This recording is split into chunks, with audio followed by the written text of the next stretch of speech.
तो मेरे प्यारे बच्चों, आज का डिस्कशन स्टार्ट करते हैं एटी महान की कोट के साथ। एटी महान कहते हैं, the Indian ocean is the key to the seven seas, the destiny of the world will be decided on its water. देखो मेरे प्यारे बच्चों, ये जो कोट है यहाँ पे जो महान है, ये कहीं ना कहीं इंडियन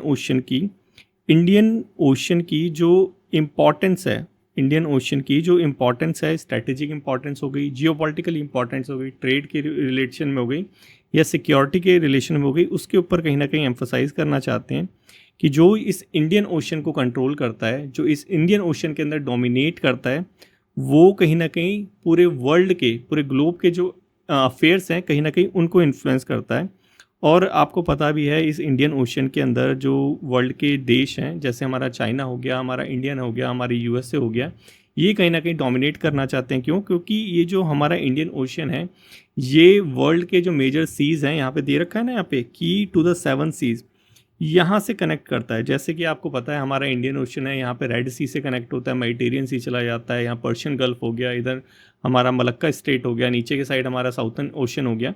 तो कहीं ना कहीं ये जो सेवन सीज जैसे जो कनेक्ट करता है, इसकी importance, strategic importance, geopolitical importance, trade हो गया, सिक्योरिटी हो गया, इमेंस है। इसीलिए यही बोला है महान ने कि जो इसको कंट्रोल करेगा वो पूरे वर्ल्ड के अफेयर को कंट्रोल करेगा। इसीलिए इंडिया की जो वैल्यू है वो पूरे वर्ल्ड अफेयर में बढ़ रही है। इसीलिए जो यूएसए है वो इंडिया की तरफ बहुत ज़्यादा जो है ध्यान देता है, और पूरे वर्ल्ड के लोग भी ध्यान दे रहे हैं। इसीलिए यही मेन रीज़न है।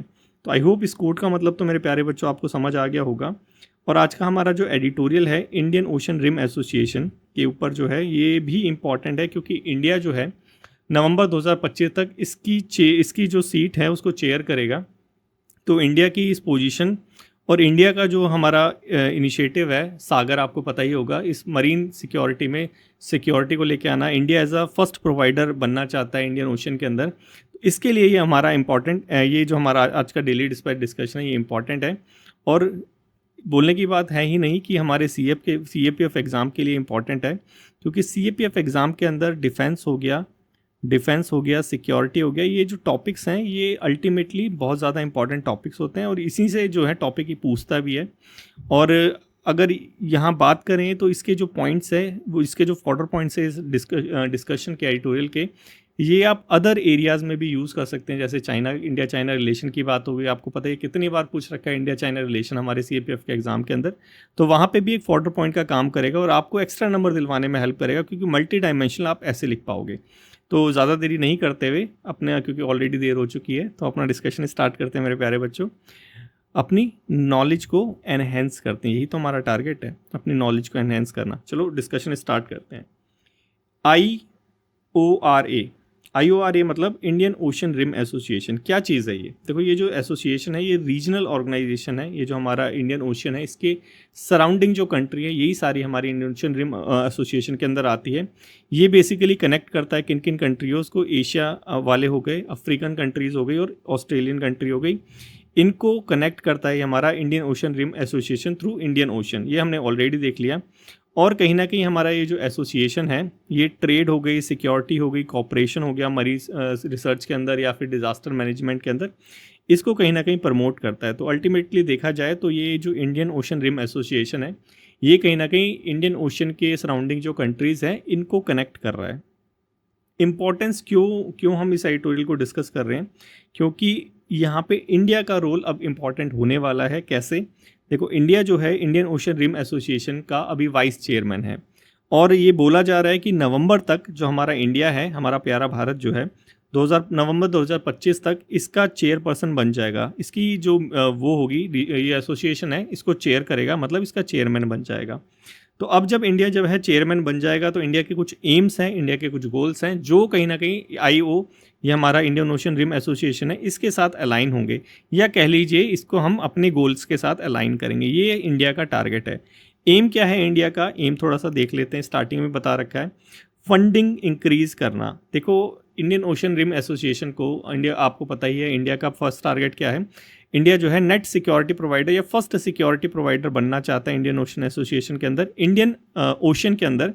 इसके लिए ये जो हमारा रीजन है, एसोसिएशन है, इसमें फंडिंग ज़रूरी है, क्योंकि सिक्योरिटी तो यही प्रोवाइड कराएगा। प्लस फंडिंग के साथ टेक्नोलॉजी हो गई, ताकि इस रीजन को बेटरली गवर्न करा जा सके, ताकि इसी डेटाबेस जो है डिसीजन मेकिंग करी जा सके। और इंडिया जो है कहीं ना कहीं फोकस करेगा कि मरीटाइम से रिलेटेड जो है कोर्सेज को लॉन्च किया जा सके, डेवलप किया जा सके, जैसे ओशन स्टडी हो गया, शिपिंग हो गया, मरीन पॉलिसी हो गया। तो इंडिया का कुछ ये एम रहेगा जब इंडिया जो है इंडियन ओशन रिम एसोसिएशन की जो एसोसिएशन है उसको जब चेयर करेगा नवंबर 2025 के अंदर, इस साल के एंड के अंदर।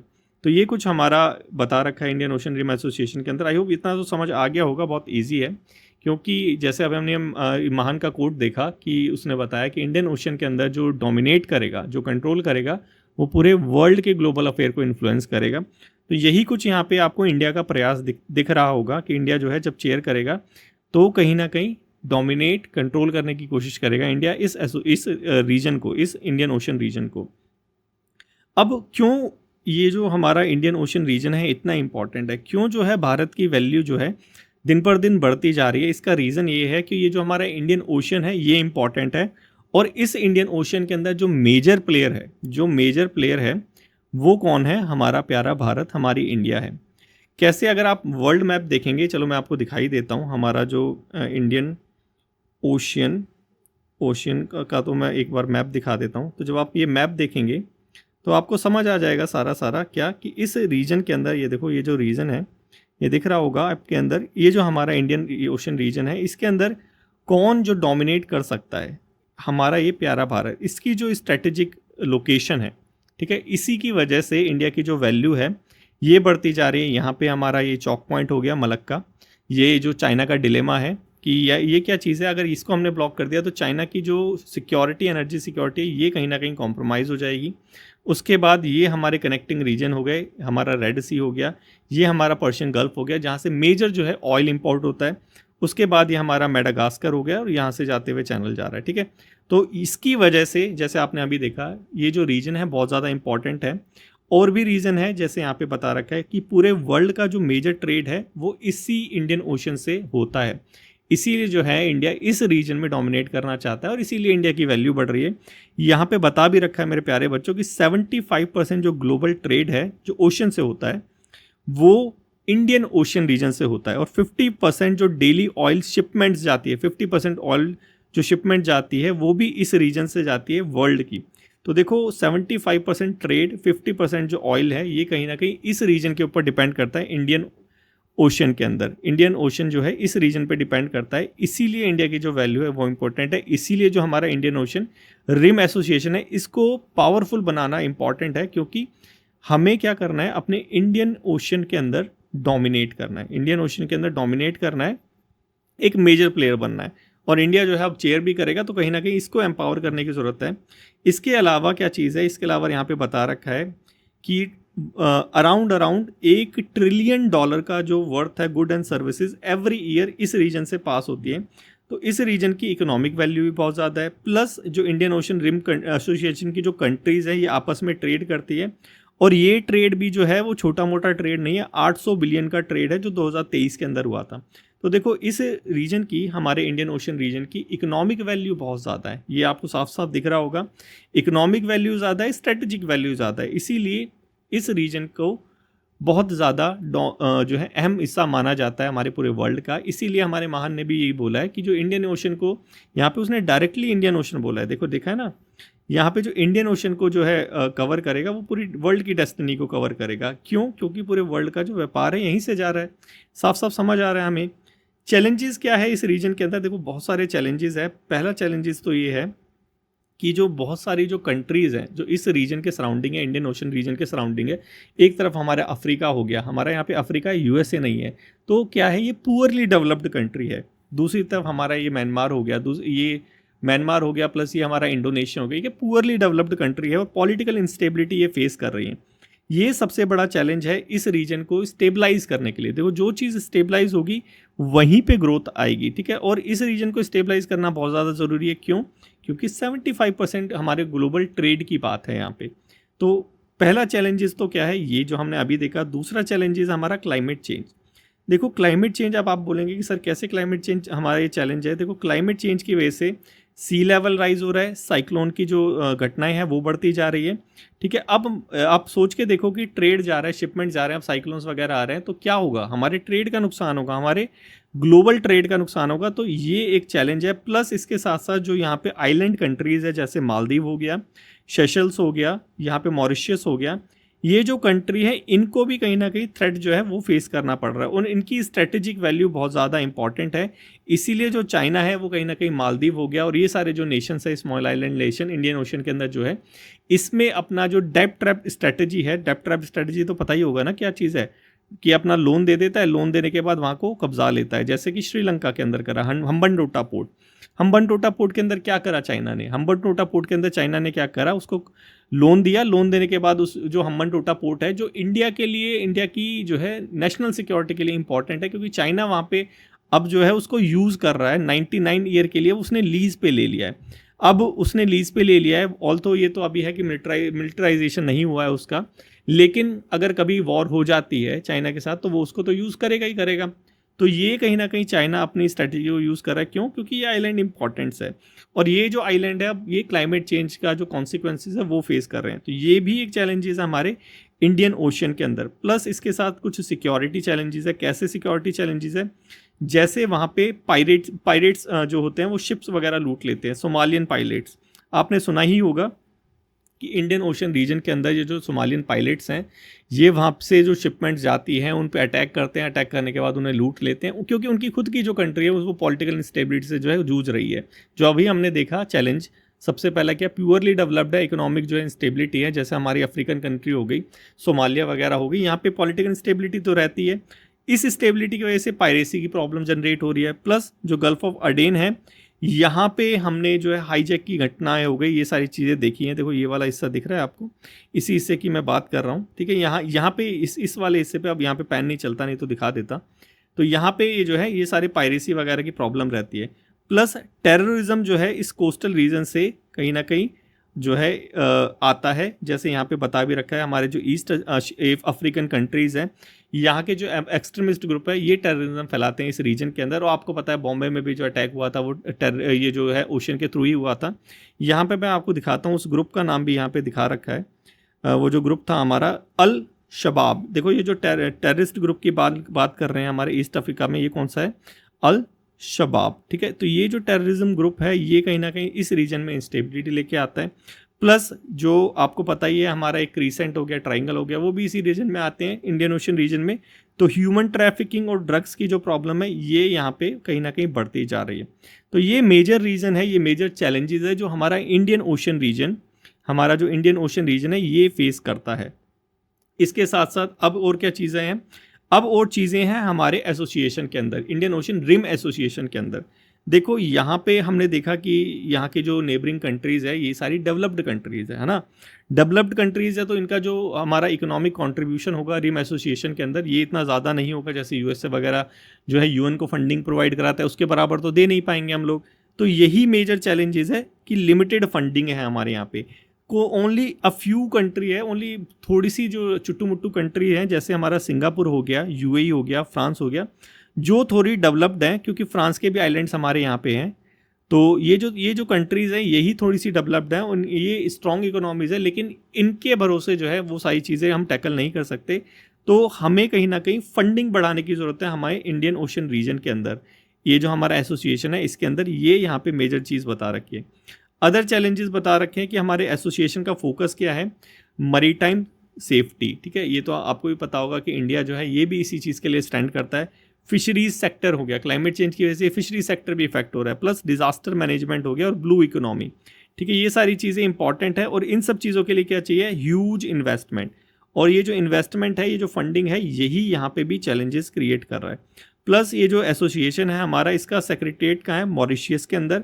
अब वहाँ पे ये जो हमारा इंडियन ओशन रिम एसोसिएशन का जो सेक्रेटरीट है इसके अंदर स्टाफ की कमी है, क्योंकि पैसे चाहिए ना सारी चीज़ों के लिए। अब पैसों की तो कमी हमें स्टार्टिंग से दिख रही है। क्यों? क्योंकि डेवलपिंग कंट्रीज़ है, और डेवलपिंग कंट्रीज़ के लीस्ट डेवलप्ड कंट्रीज़ है अफ्रीका जैसी कंट्रियों में। तो फंडिंग की इशू से ये हमारा जो एसोसिएशन है ये जो है स्मूथली वर्क नहीं कर रहा। डाटा मैनेजमेंट में यहाँ पे पुअर है, ये सारी चीज़ें प्रॉब्लम बता रखी है। तो प्रॉब्लम तो हमें एटलीस्ट पता चल गई कि इंडियन ओशन रिम एसोसिएशन के अंदर एटलीस्ट प्रॉब्लम क्या है और क्यों ये एसोसिएशन है हमारे लिए इम्पॉर्टेंट है। तो इसको तो सुधारना ज़रूरी है ही, और इंडिया इसको चेयर भी करने वाला है। तो क्या रिकमेंडेशन दे रखी है? रिकमेंडेशन सिंपल है, फंडिंग बढ़ाओ। कैसे फंडिंग बढ़ाएंगे? प्राइवेट कंपनी को भी इंक्लूड करो। आपको पता है ना कि हमारे इंडिया के अंदर जो है प्रोजेक्ट्स वगैरह हम लेके आते हैं, तो कैसे हम करते हैं? हम क्या करते हैं कि फंडिंग बढ़ाते हैं, पीपीपी प्रोजेक्ट लेके आते हैं कि हम पब्लिक भी करेगी, गवर्नमेंट भी करेगी और प्राइवेट भी जो है फंडिंग करेगी, तो डेवलपमेंट आएगा। तो सेम चीज़ जो है, सेम जो कॉन्सेप्ट है, हमें इंडियन ओशन रिम एसोसिएशन के अंदर भी अप्लाई करने की ज़रूरत है। ये अप्लाई करेंगे क्योंकि जो कंपनीज़ है उन्हीं का ही तो माल जो है इंपोर्ट एक्सपोर्ट होता है उस रीजन से। तो जो कंपनीज़ है वो भी कहीं ना कहीं फंडिंग जो है अपनी लेके आएगी, क्योंकि अभी आपने देखा होगा यूएसए की एक फिल्म भी आई थी पायरेट्स के, सोमालियन पायरेट्स के ऊपर। तो ये जो कंपनीज़ हैं ये कहीं ना कहीं इसका ये जो प्रॉब्लम है इसका नुकसान खामियाजा भुगतती हैं। तो ये जो कंपनीज़ है कहीं ना कहीं ये भी जो है इंटरेस्टेड होंगी इस रीजन को स्ट्रॉन्ग बनाने के लिए। तो ये पहली चीज़ तो यही दे रखी है कि ये चीज़ करने की ज़रूरत है, प्लस फिर टेक्नोलॉजी यूज़ करने की ज़रूरत है। अब देखो यहाँ पे हमारे कितने सारे आइलैंड्स हैं, हमारे यहाँ पे कितने सारे नेशंस हैं, तो कहीं ना कहीं वहाँ पे फंडिंग आ जाएगी। फंडिंग आने के बाद टावर वावर लगा के क्या होगा कि कौन सी शिप कहाँ जा रही है प्रॉपरली हम मैनेज कर पाएंगे। तो यही यहाँ पे बता रखा है कि टेक्नोलॉजी यूज़ करके बेटर डेटा मैनेजमेंट हम कर पाएंगे। डेटा मैनेजमेंट होगा तो मई टाइम रिकॉर्ड रख पाएंगे, भाई कहाँ पे साइक्लोन आ रहा है, कहाँ पे क्या चीज़ आ रही है, कहाँ पे कौन सा शिप जा रहा है, कहाँ पे क्या चीज़ हो रही है, वो सारी चीज़ें हम शिप उसके अंदर मैनेज कर पाएंगे। देखो जो बच्चे होते हैं उनको समझने में थोड़ी सी प्रॉब्लम होती है। क्यों प्रॉब्लम होती है? क्योंकि हम रहते हैं इंडिया के अंदर, इंडिया में होता है लैंड, लैंड में क्या है प्रॉपर आप जो है जीपीएस से पता लगा सकते हैं, लेकिन समुद्र में कैसे पता लगाओगे? समुद्र में तो नेटवर्क भी नहीं आता। तो इसीलिए यहाँ पे ये बता रखा है कि ये सारी चीज़ें हमें करने की ज़रूरत है, टेक्नोलॉजी को जो है वो एडवांस करने की ज़रूरत है। और एडवांस करेंगे कैसे? फंडिंग, इसीलिए प्राइवेट प्लेयर। समझ आ गया? उसके बाद जो अदर नेशंस है, जैसे अमीर जो नेशन है हमारे यहाँ पे ऑस्ट्रेलिया हो गया नीचे की साइड, हमारा फ्रांस, सिंगापुर, यूएई, ओमान, तो इनसे कहीं ना कहीं जो फंडिंग है वो खींचने की ज़रूरत है, क्योंकि भाई अमीर देश हो तुम और तुम्हारे को भी फ़ायदा होता है, तो कहीं ना कहीं तुम्हें भी फंडिंग यहाँ पे लगानी चाहिए। तो इसके लिए हमें इन्फ्लुएंस करने की ज़रूरत है, ये यहाँ पे बता रखा है। प्लस जो हमारी ट्रेडिशनल नॉलेज है, जो हमारी डेवलपिंग कंट्रीज़ है, जैसे श्रीलंका हो गया, सेशल्स हो गया, मॉरिशस हो गया, इनकी जो हमारी ट्रेडिशनल नॉलेज है इन कंट्रीज़ की, इनको कहीं ना कहीं जो सस्टेनेबल जो फिशिंग होती है उसके अंदर यूज़ करना चाहिए, क्योंकि मरी टाइम सिक्योरिटी तो इम्पॉर्टेंट है ही, ट्रेड भी इम्पॉर्टेंट है, लेकिन वहाँ पे आपको पता है कि ये जो रीजन है ये मेजर जो है फिशरी सेक्टर के लिए इम्पॉर्टेंट है। तो हम एडवांस टेक्नोलॉजी को यूज़ करके क्या करते हैं, अपने फिशरी सेक्टर को कहीं ना कहीं कमज़ोर करते जा रहे हैं, क्योंकि मास स्केल पे हम फिशिंग करते हैं। ठीक है, तो सस्टेनेबल वे में करने की ज़रूरत है, तो हमें ट्रेडिशनल नॉलेज को यूज़ करना है, ये यहाँ पे बता रखा है। तो आई होप मेरे प्यारे बच्चों समझ तो आ रहा होगा आपको। ऐसा तो नहीं है कि ये काफ़ी जो है डिफ़िकल्ट टॉपिक है, टॉपिक काफ़ी आसान है, लेकिन बस ये है कि हम समझने में थोड़ा सा वो कर देते हैं। उसके बाद फ्यूचर प्रोस्पेक्ट क्या हो सकते हैं? देखो फ्यूचर प्रोस्पेक्ट वही होंगे, क्योंकि अभी जो इंडिया है वो इसको चेयर करेगा। ठीक है, अब इंडिया जब इसका चेयर वो पर्सन बन जाएगा, तो कहीं ना कहीं इसके जो गोल्स हैं वो हमारे विज़न के साथ, हमारा विज़न क्या है? हमारा विज़न है सागर। इंडिया का विज़न आपको पता ही होगा, सागर है, India security and growth for all, ये है हमारा सागर। तो ये कहीं ना कहीं अलाइन करने की ज़रूरत है इंडियन ओशन रिम एसोसिएशन के गोल के साथ, ताकि कोस्टल सिक्योरिटी हो गया, मरीटाइम डेवलपमेंट हो गया, ये सारी चीज़ें सस्टेनेबल वे में कर पाएँ, और जो कंट्रीज़ हैं, नेबरिंग कंट्रीज़ हैं, उनके साथ स्ट्रॉन्ग टाई इस्टेब्लिश कर पाएँ। यही सारी चीज़ें यहाँ पे बता रखी है। आई होप मेरे प्यारे बच्चों समझ आ गया होगा। इसके साथ और क्या करने की ज़रूरत है? देखो स्टार्टिंग में हमने देख लिया था कि इंडिया का एम क्या है, न्यू एजुकेशन इंडस्ट्री प्रोग्राम ऐसे कुछ लेके आने हैं। तो मरीन अकाउंटिंग हो गया, मरीन लॉ हो गया, ओशन टेक्नोलॉजी हो गया, इन सब चीज़ों में इन्वेस्ट करने की ज़रूरत है, ताकि ये जो ब्लू इकोनॉमी है इसको हम फुल्ली जो है इसका यूटिलाइजेशन कर पाए सस्टेनेबल वे में। ठीक है, सस्टेनेबल वे में इसका थोड़ा सा ध्यान रखना, ये चीज़ हम करेंगे। इसके साथ साथ हम और क्या करेंगे कि जो हमारा एसोसिएशन है इसको इंस्टीट्यूशनली, इसका जो फ्रेमवर्क है इसको कहीं ना कहीं हम स्ट्रॉन्ग बनाएंगे। ठीक है, कैसे? फंडिंग हो गई, कॉपरेशन हो गया, और इसका जो इन्फ्लुएंस है वो बढ़ाना है। अब ये सारी चीज़ें करेंगे तो इंडिया की जो वैल्यू है वो तो अल्टीमेटली बढ़ जाएगी, क्योंकि इंडिया तो चेयरपर्सन है वहाँ का, प्लस इंडिया के जो खुद के स्ट्रेटेजिक गोल्स हैं वो भी हम कंप्लीट कर पाएंगे, और वर्ल्ड में सिक्योरिटी और पीस एस्टैब्लिश कर पाएंगे, जो इंडिया का अल्टीमेट गोल है। मल्टीलैटरलिज्म, याद होगा लास्ट एडिटोरियल हमने डिस्कस करा था, यही इंडिया का गोल है, और यही हम इंडियन ओशन रिम एसोसिएशन के थ्रू भी इस्टेब्लिश करेंगे। तो आई होप मेरे प्यारे बच्चों समझ आ गया होगा कि हमारा जो इंडियन ओशियन है भैया छोटा मोटा ओशियन नहीं है, बहुत इंपॉर्टेंट ओशियन है, स्ट्रेटेजिक वैल्यू बहुत ज़्यादा है इसकी। तो क्वेश्चन आने के चांसेस 100% है यहाँ से, समझ लेना इसको, क्योंकि इंडिया अब इसको चेयर भी करने वाला है, तो क्वेश्चन तो आना बनता ही बनता है। अब ये जो हमारा टॉपिक है इसको लिखो मेरे प्यारे बच्चों, लिखने के बाद इसे अपना डिस्कशन ग्रुप है वहाँ पे शेयर करो। मेरे गंदे बच्चों अब लिखना बंद कर दिया है आपने, पहले तो बहुत लिखते थे जोश जोश में, अब क्या हो गया, जोश ठंडा हो गया।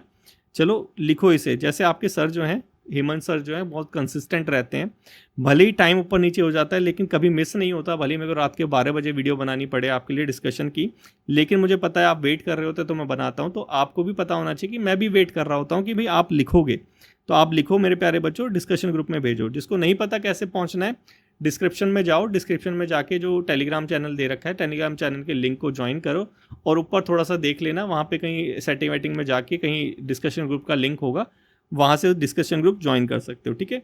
चलो नेक्स्ट चलते हैं। नेक्स्ट है हमारा राइट टू स्पीक। देखो राइट टू स्पीक हमने ऑलरेडी ये डिस्कस कर रखा है, लेकिन अभी डिस्कस करने का मोटिव क्या है कि ये इंपॉर्टेंट टॉपिक है, पक्का यहाँ से क्वेश्चन आएगा। क्यों? क्योंकि बहुत सारा हमने मीडिया के ऊपर जो सेंसरशिप चल रही थी वो भी देख ली थी अपने लास्ट एडिटोरियल्स में। अभी यूएसए के अंदर क्या हुआ है, यूएसए के अंदर जो 2 इंडियंस हैं जो हामस से रिलेटेड कुछ चल रहा था उसको सपोर्ट कर रहे थे, तो उनको डिपोर्ट कर रहा है वापस इंडिया के अंदर, ठीक है। तो ये सारा इशू तो अभी चल रहा है, तो ये जो एज सच न्यूज़ है ये इतनी इंपॉर्टेंट नहीं है, लेकिन इंपॉर्टेंट क्या है, ये क्या, फ्रीडम ऑफ स्पीक। देखो हमारी इंडिया के अंदर क्या प्रोविज़न है, अगर हमारी इंडिया के अंदर कोई जो फॉरेनर्स है वो इंडिया के अंदर पढ़ने आता है, लेट्स से जो इंडियन अमेरिका जाते हैं, वैसे वो विदेशी लोग भी हमारे यहाँ पे पढ़ने आते हैं, वो हमारे यहाँ पे पढ़ने आया, पढ़ने आने के बाद यहाँ पे अगर वो प्रोटेस्ट वगैरह करता है, लेट्स से कि अगर कोई भी लोकपाल बिल वगैरह हो गया उसके अंदर वो जो है धरना वगैरह देता है, तो उसके साथ क्या होगा, क्या उसको भी डिपोर्ट कर दिया जाएगा? यहाँ पे आंसर है यस। क्यों?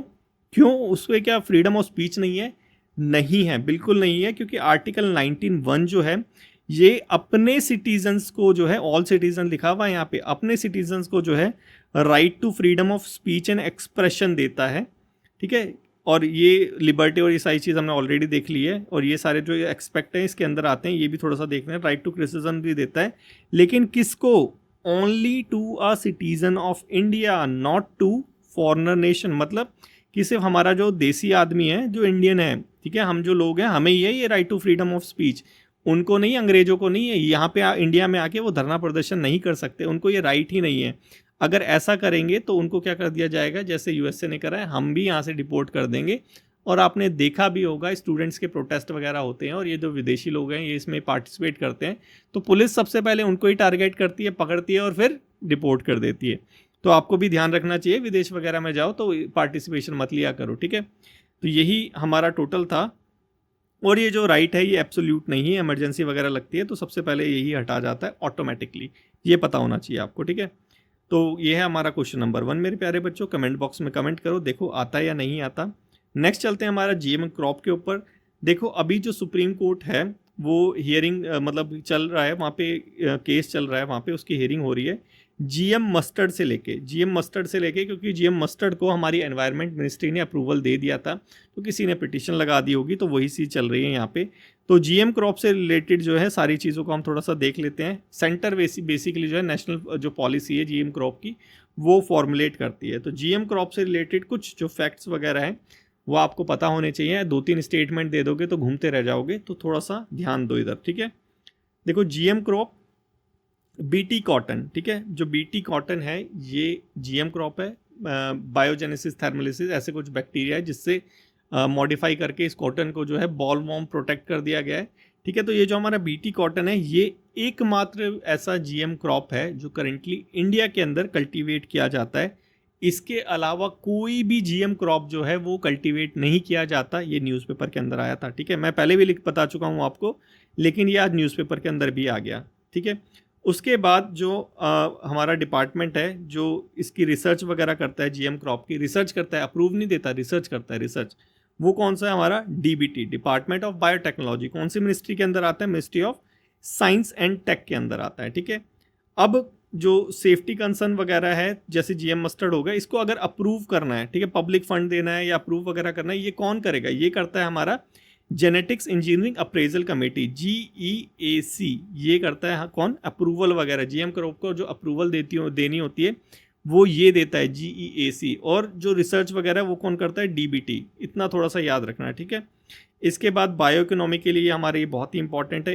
8.1% जो इंडिया की जो इकोनॉमी है वो बायो इकोनॉमी है, और हमारी गवर्नमेंट का विज़न भी है बायो E3 पॉलिसी। इसके बारे में देखना हो तो यहाँ पे क्लिक करना, ये मैंने पहले ही एडिटोरियल के अंदर अपने डिस्कस कर रखा है, तो वो भी पढ़ सकते हो। ये बायो E3 पॉलिसी के बारे में बेसिकली मैंने ढंग से डिस्कस करा था, एक बार देख लेना इसको भी, ठीक है। ये है हमारा क्वेश्चन नंबर 2। मेरे प्यारे बच्चों कमेंट बॉक्स में कमेंट करो, इम्पॉर्टेंट है ये क्वेश्चन, इम्पॉर्टेंट है ये, प्रीवियस ईयर में भी आया शायद, मैंने डालना भूल गया, लेकिन प्रीवियस ईयर का ही शायद क्वेश्चन, ठीक है। इंपॉर्टेंट है, GM क्रॉप अपने आप में इंपॉर्टेंट टॉपिक है, इसीलिए तो इसको मिस नहीं करना। अब आता है न्यूज़पेपर में, हम बस पढ़ के साइड हो लेते हैं। जो बेसिक इंफॉर्मेशन है, जो मेन इंफॉर्मेशन है, जिससे क्वेश्चन पूछे जाते हैं, वो तो हम मिस ही कर देते हैं, ठीक है। तो वही चीज़ों पे ध्यान देना होता है, वही हम करते हैं। नेक्स्ट क्वेश्चन है क्वेश्चन नंबर 3, इसको आंसर करो, ठीक है। देखो तुम सही कर पाते हो या नहीं कर पाते, आंसर करना बहुत ज़रूरी है, ठीक है। नेक्स्ट चलते हैं हमारा NRF रैंकिंग के अंदर। देखो ये जो हमारी रैंकिंग है, ये हमारी एजुकेशन मिनिस्ट्री करवाती है, ठीक है। अभी 2025 की जो रैंकिंग है, ये रैंकिंग अभी आई नहीं है, इस पर इसको रेस्ट्रेंड कर दिया गया है, इसीलिए ये जो है सुर्खियों के अंदर है। यहाँ पे एलिगेशन लगाए गए हैं कि इसकी जो मेथोडोलॉजी है वो सही नहीं है, तो इसकी मेथोडोलॉजी को देखना थोड़ा सा बनता है। अगर इसके बारे में पढ़ना हो तो यहाँ पे क्लिक करो, ये जो लिखा हुआ है ना NIRF, तो ये गवर्नमेंट की ही साइट खुलेगी, और यहाँ पे जो है आप टोटल पढ़ सकते हो। वैसे पढ़ने की ज़रूरत नहीं है, मैंने ऑलरेडी जो है वो कर लिया है यहाँ पे, ठीक है। ये जो रैंकिंग होती है बेसिकली 5 कैटेगरी को लेके बनाई जाती है, ठीक है। इस कैटेगरी को अच्छे से याद रखना बस, और कुछ में याद रखो या ना रखो। टीचिंग लर्निंग रिसोर्स को लेके, रिसर्च और प्रोफेशनल प्रैक्टिस को लेके, ग्रेजुएशन आउटकम को लेके, आउटरीच इंक्लूसिविटी को लेके, परसेप्शन को लेके, ये पैरामीटर्स हैं। ये जो हमने अभी देखे ना 5 पैरामीटर्स, ये हमारी गवर्नमेंट की वेबसाइट से मैंने जो है स्क्रीनशॉट लिया था, तो इसको थोड़ा सा देखना, ये पैरामीटर्स से इसको रट जाना, ठीक है। ये है क्वेश्चन नंबर हमारा, कौन सा हो गया क्वेश्चन नंबर मेरे प्यारे बच्चों, 4। क्वेश्चन नंबर 4 है, इसको थोड़ा सा रट जाना, ये जो हमारा NIRF रैंकिंग है, क्योंकि क्वेश्चन आता वहीं से है जो टॉपिक कंट्रोवर्सी में चल रहा हो। क्वेश्चन वहीं से आता है जो टॉपिक लाइमलाइट के अंदर हो, कोई दबे हुए टॉपिक नहीं देता वो, ठीक है। तो आप प्रीवियस ईयर के एनालाइज करा करो पे मेरे प्यारे बच्चों क्वेश्चन। नेक्स्ट चलते हैं ऊला। ये क्या चीज़ है ऊला? देखो ये क्या है, इंडियन गवर्नमेंट जो है ने अभी जो वेब ब्राउज़र है, बेसिकली ये ऊला क्या चीज़ है, एक वेब ब्राउज़र है, इंडिया की कंपनी है बेसिकली ये, जोहो कॉर्पोरेशन, इंडियन गवर्नमेंट ने उसको 1 करोड़ रुपए का अवार्ड दिया है ये ऊला वेब ब्राउज़र डेवलप करने के लिए, ठीक है। तो यही कुछ न्यूज़ में था, तो थोड़ा सा इससे रिलेटेड एक चीज़ देख लेते हैं। रूट सर्टिफाइंग अथॉरिटी, ये जो वर्ड है ऑल्थो एकदम एलियन वर्ड लग रहा है लेकिन इंपॉर्टेंट है। ये क्या होता है, आपने देखा होगा कोई कोई वेबसाइट जब खोलते हो तो लिखा आता है कि इसका जो है सर्टिफिकेट फेल हो चुका है, रिस्की है इस पर एंटर जाना। तो वो क्या चीज़ है, वो है हमारा SSL सर्टिफिकेट। SSL सर्टिफिकेट क्या है कि जो हमारी वेबसाइट्स हैं, जो ट्रस्टेड वेबसाइट है, उनके पास से सर्टिफिकेट होता है। और हमारी जो हेमंत्रा वेबसाइट है, हेमंत्रा.com, ये भी SSL सर्टिफाइड वेबसाइट है, तो ट्रस्टेड वेबसाइट है ऑब्वियसली। तो ये चीज़ यहाँ पे बता रखी है। और ये जो ट्रस्टेड वेबसाइट होती है, ये जो ट्रस्ट जो अथॉरिटी होती है उसी को कहते हैं हम RCA, रूट सर्टिफाइंग अथॉरिटी। तो इंडिया की जो रूट सर्टिफाइंग अथॉरिटी है गवर्नमेंट की अगर बात करें तो वो क्या है, control of certifying authority under ministry of electronics और एंड IT, मेटी हमारी जो इंडस्ट्री है उसकी जो अथॉरिटी है, ये है हमारी Indian root certificate for authentication वाली अथॉरिटी, ठीक है। और अगर कंपनीज़ की बात करें तो ओनली मधुरेरा EM सिंह है, ये जो इंडियन कंपनी है, इकलौती ऐसी इंडियन कंपनी है जो ग्लोबली रिकॉग्नाइज्ड है ये रूट सर्टिफाइंग अथॉरिटी के रूप में, ट्रस्टेड है, ठीक है। तो यही आज का ये डिस्कशन था हमारा, रूट सर्टिफाइंग अथॉरिटी। समझ गए होंगे कि जो वेबसाइट को, जो ट्रस्टेड वेबसाइट बनाती है, SSL सर्टिफिकेट देती है, उससे कहते हैं रूट सर्टिफाइंग अथॉरिटी। और मुधेरा EM साइन जो है, जो हमने देखा ना ये वाला, ये इकलौती ऐसी भारतीय कंपनी है जो ग्लोबली रिकॉग्नाइज है ट्रस्टेड रूट सर्टिफिकेट अथॉरिटी के रूप में, ठीक है। यही सारा था, आई होप समझ आ गया होगा मेरे प्यारे बच्चों। ऊला क्या चीज़ है, क्योंकि थोड़ा सा टॉपिक है, न्यूज़ में है, तो इम्पॉर्टेंट तो है ही, और आ जाता है फिर हमें लगता है कहाँ से आ गया। कल वाले थोड़े से क्वेश्चन देख लेते हैं। मैंने देखा था which section of IT act 2000 allow government to issue content blocking orders. देखो इलोन मस्क था, उसने बोला था 79 जो है इसके अंडर तुम नहीं कर सकते, 69A के अंडर कर सकते हो। 66A था, ये तो वैसे अनकॉन्स्टिट्यूशनल जो है सुप्रीम कोर्ट ने बोल दिया श्रेयाल केस के अंदर, तो हमारा इसका आंसर हो गया 69A, और बहुत ईजी था ये तो, ठीक है। 71 मिस इंडिया प्रेग्नेंट कौन है? अब 72 जो है वो तेलंगाना में होना जा रहा है, तो 71 थोड़ा सा देखना बनता भी है। चेक रिपब्लिक की जो हमारी क्रिस्टीना थी, आपने देखा भी होगा, हमने शायद डेली स्पैच में भी इसे डिस्कस करा था, आई होप, मेरे को ऐसा हल्का हल्का याद आ रहा है। तो क्रिस्टीना हमारी थी जो 71st जो थी मिस वर्ल्ड प्रेग्नेंट बनी थी।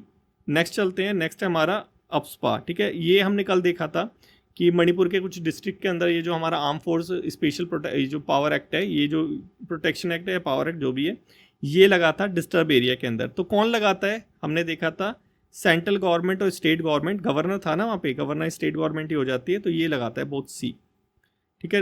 नेक्स्ट चलते हैं, हमने देखा था बेल, ठीक है। बेल ने जो है म्यांमार को कुछ बेचा था, उसकी वजह से स्वीडन की एक पेंशन फंड थी जिसने अपना वो विड्रॉल कर लिया था, तो वही उसका आंसर है सी, ठीक है। तो आई होप मेरे प्यारे बच्चों समझ आ गया होगा, बहुत ईजी क्वेश्चंस थे और कल के ही थे, तो याद तो रहना चाहिए। अगर इतना याद नहीं रहता तो थोड़ा सा बादाम खाया करो, बादाम खाओगे तो दिमाग थोड़ा सा तेज चलेगा, ठीक है। So thank you so much मेरे प्यारे बच्चों, आई होप कि समझ आ गया होगा आपको एडिटोरियल डिस्कशन और ये सारी चीज़ें जो हमारा डेली डिस्पैच है, काफ़ी रिलीवेंट है हमारे CAPF एग्जाम के लिए, बहुत सीरियसली लेना, एग्जाम में क्वेश्चन आएंगे यहाँ से, ठीक है। Thank you so much.